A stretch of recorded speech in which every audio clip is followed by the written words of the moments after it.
gonna go I on. already know it's about to go. Exactly. So there's no hiding. But again, if you don't want to, if it's too personal, just you know, you don't have to answer.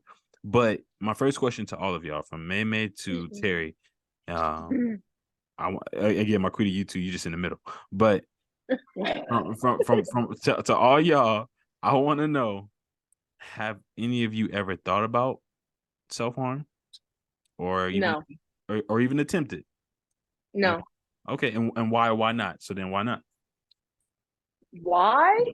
It literally, honestly, it just never been a thought for me. Honestly, like I've never had that mindset.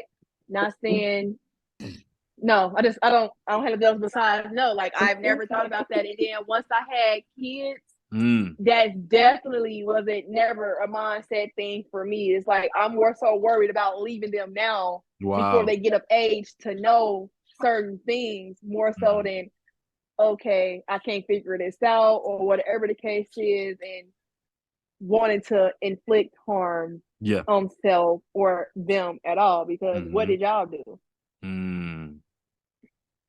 Wow. Not to sound insensitive.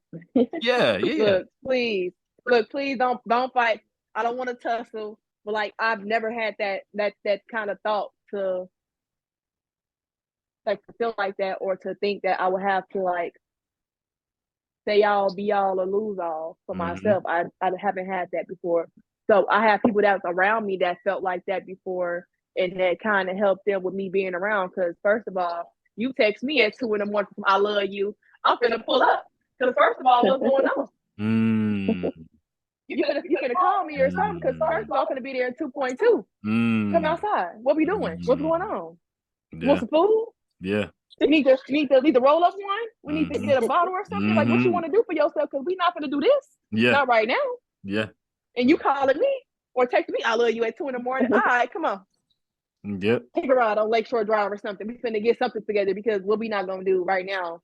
And just sit there, like we can sit there in silence. We can play some music. You can sit up there Exactly. and cry. You can sit up there and break something. I'm gonna sit there and watch you. Exactly. As long as you're doing all of that and nothing else around me, we cool. Exactly. Get that off your chest. You need to do that. Yeah. Do that. Yeah. We got CT in here too, y'all. We got CT in here. She just joined from TikTok. How you doing, CT? Hello from TikTok. From TikTok, y'all. We got people coming What in from that TikTok. at? What What about you say? What you say? JJ room watch the TV. Mute your phone. Sorry. She ain't Oh mute no, her you good. phone. You all good. What's going on, CT? How you doing? How you doing? Oh, I think you're on mute. I think you're on mute right now. Yeah, CT. Yep. Hey, I don't do that. I just got done mowing the lawn, so I probably look like shit. Hey, no, you all good. We just happy to have you. Hey, TikTok, y'all. We just had somebody from TikTok join us. Let's go, CT. Hello. Hi. How you doing? How's everything going? Good. Everything's going great. I love Everything's it. going good. I love it. I love it. I love it. And thank you for hopping in. Again, we've talked before on the live. But then for you to come in on here on the topic. Before we continue, again, we were with Terry, but I just want to know what made you hop in this fast? Like you just sporadically hopped in. What made you jump in on this topic? Because I love the conversation. I love the conversation, and I like the different perspectives, and I like the vulnerability and the honesty within it. You can't get that too much on this app. Period. Come on. Do y'all? Wait, Terry, you on mute? I think you're muted. Yep. She is. I said because I'm Terry with the T, and I'm gonna let you know and tell you the truth. Hey, it ain't gonna be harsh, but I'm gonna let you know a few things. Come on, I love it. Terry, I'm telling you, you must have. Omni said, I can't take any more of this. She jumped straight on. She said, I gotta get in here. Like. As she should. I love it. I love it. Well, Terry, before we move from you, did you say your piece? Because we're gonna make it all. Yeah, I'm done. Okay, you sure? I mean, somebody said that like I could comment on, then I might have something else to say later on. But right now, that's it for me. Like I've never, I haven't had that thought before, and I feel sad for people who do feel like ending it'll be the answer, or that's the way for them to sit up there and go. That's unfortunate. People feel like that, and it's like, what can somebody else do to help you not be in that kind of space or not feel like it's only you and you alone at all times. Like, let somebody, a complete stranger, help you in some kind of way if it's possible. Yeah. I mean, why not? Absolutely. I love that. I love it. I love it. I love it. Terry, thank you for that perspective. Anybody else? I want anybody else to jump in on this. The question was, have you ever had thoughts of self-harm, or have you ever actually attempted to do it? And if so, why? Or if not, why? I would say before I had my daughter. Before you had before I had my daughter, I used to have them, thoughts all the time. Wow. But after my daughter, I was like, nah, nope, can't do that to my child. Wow. She deserved better. So and that's what Terry said. I love what I'm hearing. And maybe we'll hear the same from CT and Marquita as well. But it seems like having children seems to just ignite something inside, especially as a mom, because they're coming from you all body. It seems to ignite a will to live, a fight to live. Is that correct? Yeah. Mm-hmm. Can y'all talk about that? Because I'm a guy. I don't know too much about that feeling of this human being coming from your body. How does that impact a mother in regards to self-harm and her not wanting to do that? That's what it seems like. Well, for me, when I was pregnant with my daughter was practically the person that was like keeping me alive in some sense, because I dealt with like high blood pressure, heart issues, kidney issues. And when I was pregnant with my daughter, my blood pressure was like under control. And the doctors, they were so surprised. They're like, did you know that your daughter's practically like, keeping your health where it's supposed to be? Wow. Before my daughter, my blood pressure will go up to 200. Woo! Like, wow. Yeah, it'll be up there. Like, they'd be like, oh my God, how are you still breathing? So yeah, and then after I had my daughter, I never had, like, I guess my health issues just, in a sense, subsided. Yeah, it wasn't that bad like it used to be. Wow. So in a way, my daughter saved me. That's so crazy you say that, because I was diagnosed with lupus in 2019. And when I was pregnant with my son in 2021, it was in remission the whole entire time. And it's like the healthiest I've been, and like my levels is down completely and everything else too. So it was like, that's real crazy. And what's so with that is like kids literally change certain parts of your body as you're pregnant. Because I used to be allergic to seafood as well. Like, I used to be allergic to a lot of things. And it's like, after I had kids and went back to like try those things, it's like, I'm not allergic to it anymore. My lupus been in remission. It's been low. I've been calm. I've been a lot of things. So like, that's definitely a thing too. Meme said, like, it'd be crazy. Honestly, it's like, wow, how did that happen? Or that's a miracle type thing. And it's like, kids really do kind of save you in a lot of different ways. Come on, CT, you want to get in here, Marquita? Talk. Come on now. I don't know. I mean, I'm a single mom of 4 kids, so just knowing that, I'm the only one, the only constant, the only one that has them. And it's hard, You said you're a mom of 4. You're a mom of 4. Yeah. Yep. I'm a mom of 4. So I have a 15-year-old, a 14-year-old, an 8-year-old, and a soon-to-be 5-year-old. Wow. All the single mothers on this call. Huh? All the single mothers on this call.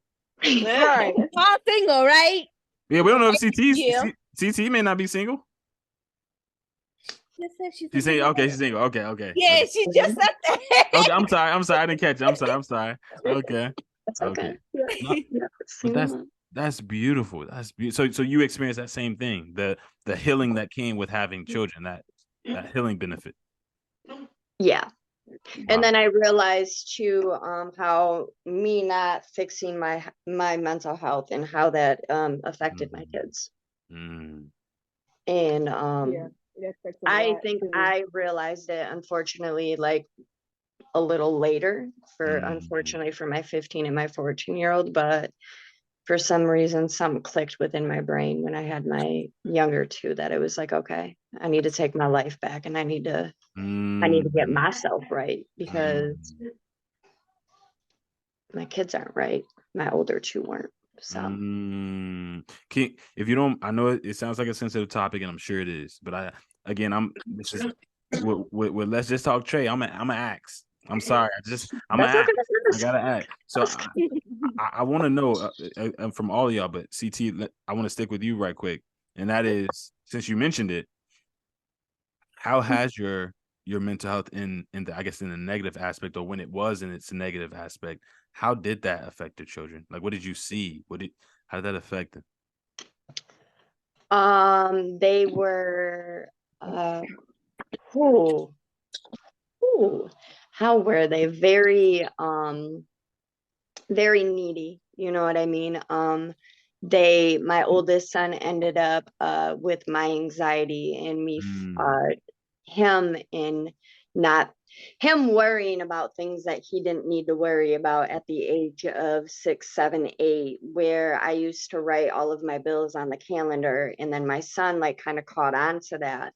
And then I remember him like, he'll be like, Mom, do you have money? And I'm like, money for what? And he'll be like, well, how are you going to pay the electric bill? Because so like that, or them always, you make them grow up quicker than what they have to. I mean, like, I know people like don't notice that, but you do, because then when you're down and you have those depressing days when you don't want to get out of bed and you don't want to do anything, you don't realize that sometimes, unfortunately, we push them away and we're like, can you just do it?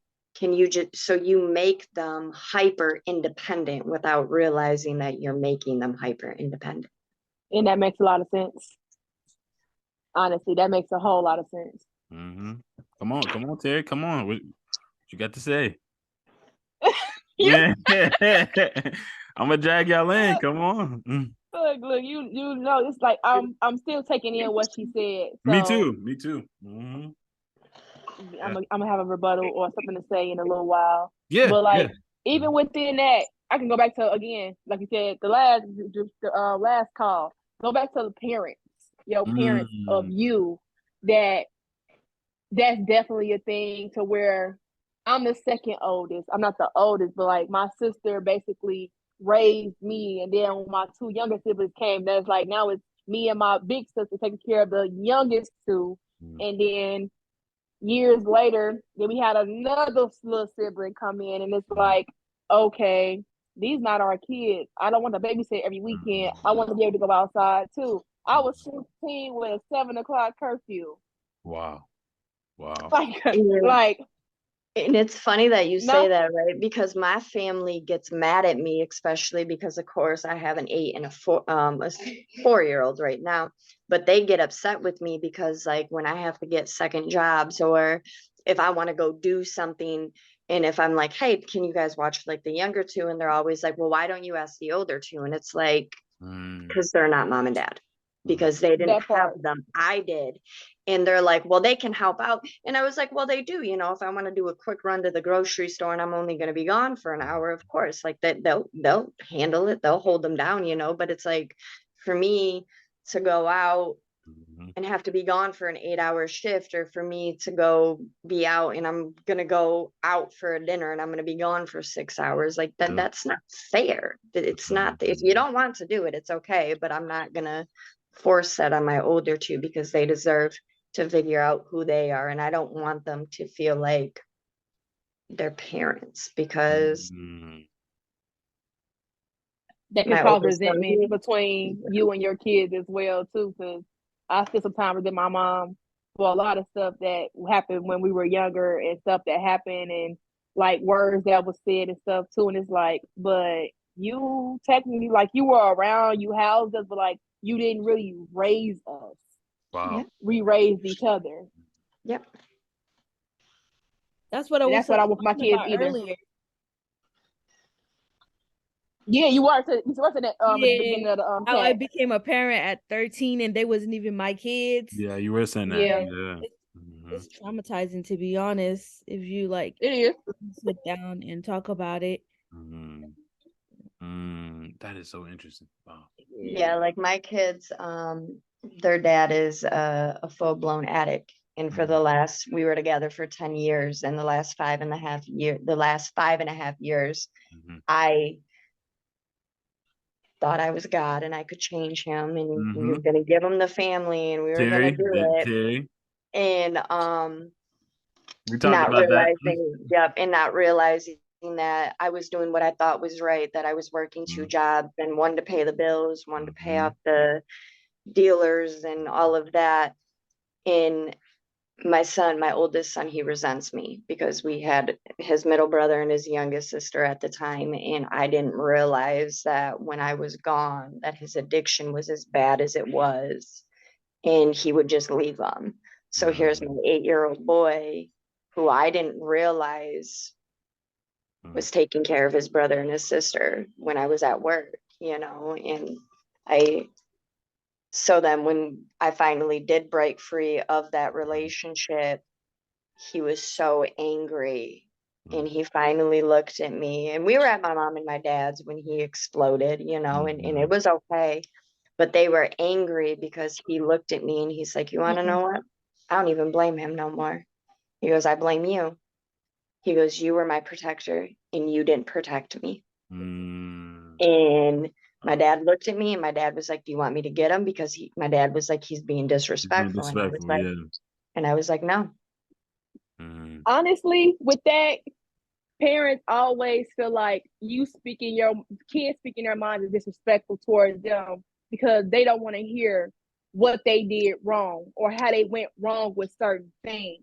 And that's where it comes into like, oh, you're disrespectful. No, I'm telling you how I feel. So how I feel is disrespectful. So when you get older, get relationships, and you try to talk to somebody else about how you feel, and they go back to how your parent was telling you like that's disrespectful, you'll feel like that talking to any and everybody then. And it's like, that's not okay. It's not disrespectful because that's how he felt. And that's what he's feeling and been feeling. And he finally got the words and the courage to sit up there and come to me and let me know, like, hey, when this was going on, I felt this kind of way about it. And I didn't know how to take to that. I didn't know what to sit up there and do. I didn't know how to sit up there and do X, Y, and Z. But it's also a thing of like, I'm trying. Because for you, it's like, I'm trying to sit up there and do X, Y, and Z because I'm not getting the help in the house because this person is leaving y'all here. And I'm like, I wish y'all could have told me this so I could have fixed or had a better situation for you all. So that way you probably wouldn't feel as hurt as you do now going up. So it's like, yep, he unfortunately coerced him not to say anything because of course he was like, if y'all tell people, then you guys are going to get taken, so he was dealing with a lot of that stress. I didn't know. I think I was at my second job for about 4 months. So I worked 8 to 5, and then I worked 8 to 4 o'clock in the morning job too. 8 at night to 4 in the morning. And I remember I was at my first job, and I think I was 4 months into my second job, and the school finally called me, and they were like, yeah, your son locked himself in the bathroom and he's been in there for 45 minutes and he will not come out. That's when everything unfolded, where he was like, I knocked on the door and he's like, go away, I'm not coming out. I was angry with the school because I was like, why has my son been locked in the damn bathroom for 45 fucking minutes and y'all didn't call me? And then I just remember, I'm gonna get emotional, and I just remember like he opened that door and I just hugged him and he just fell to the floor and he's like, Mom, please don't go back, we can't go back there. And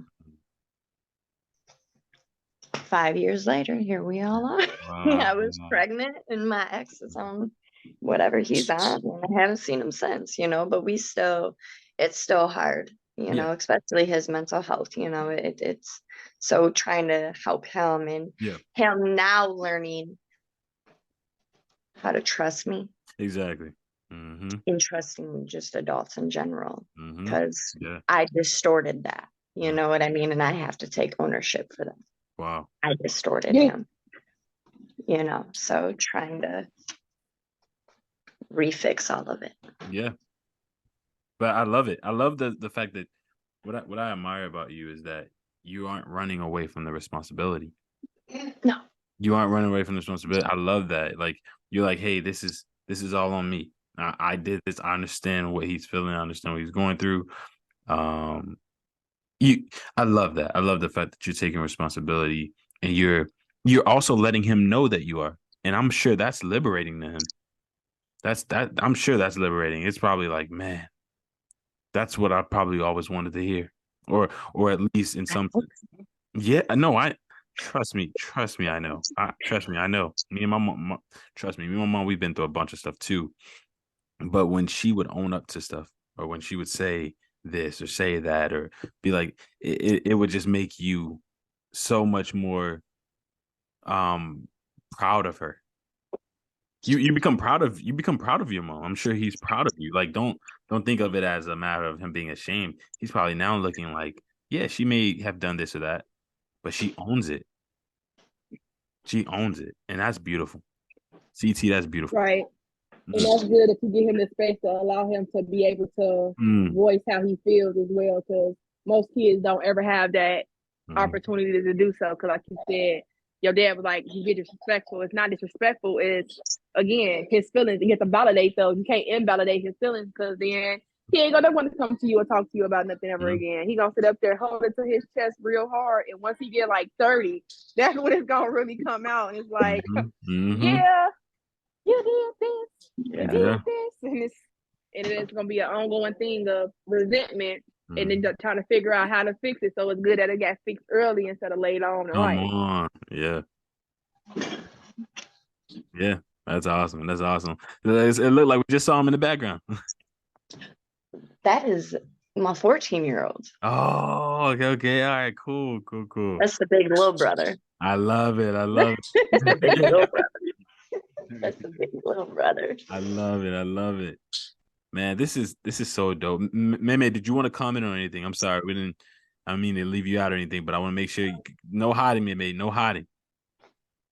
Oh, yeah, I totally agree, because I have a cousin who doesn't want nothing to do with his father. Yeah.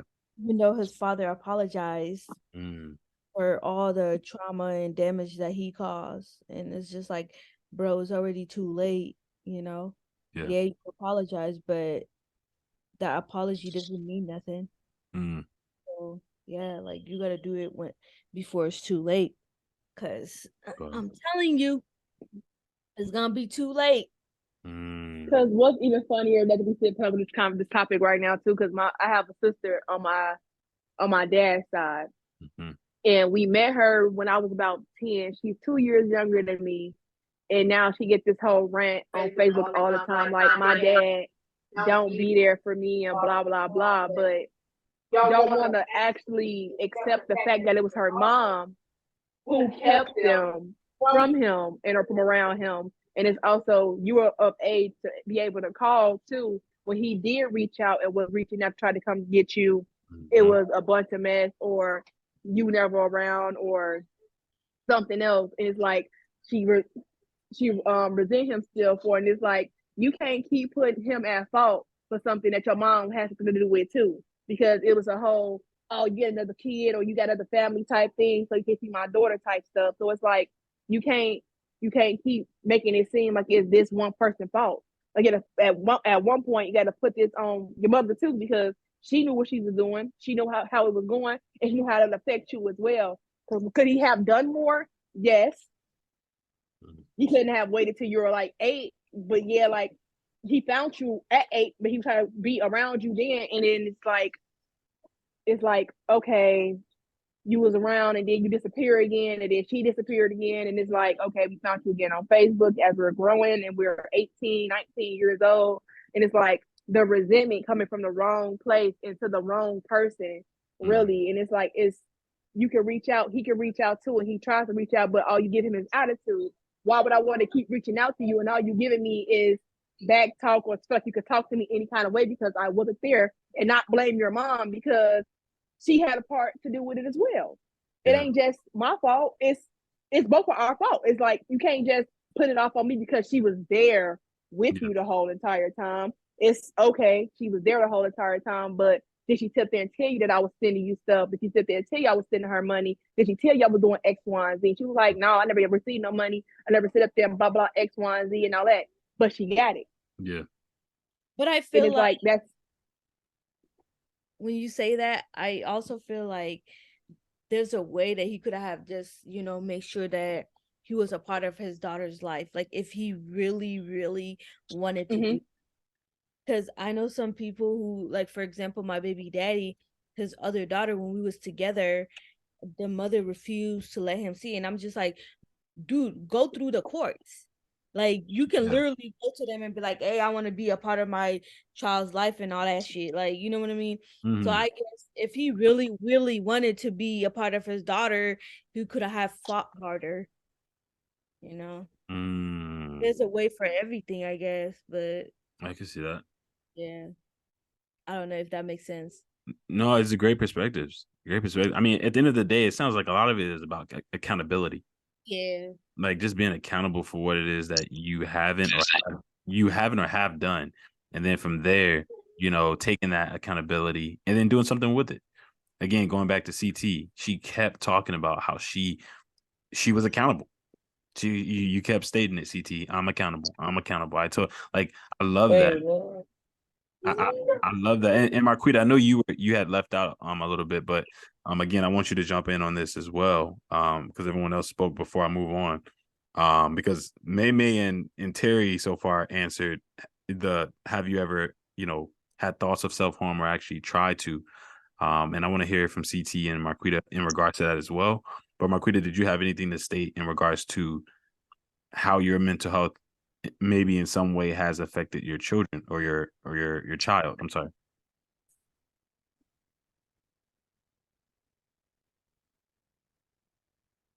You may be on mute too. You muted if you are talking.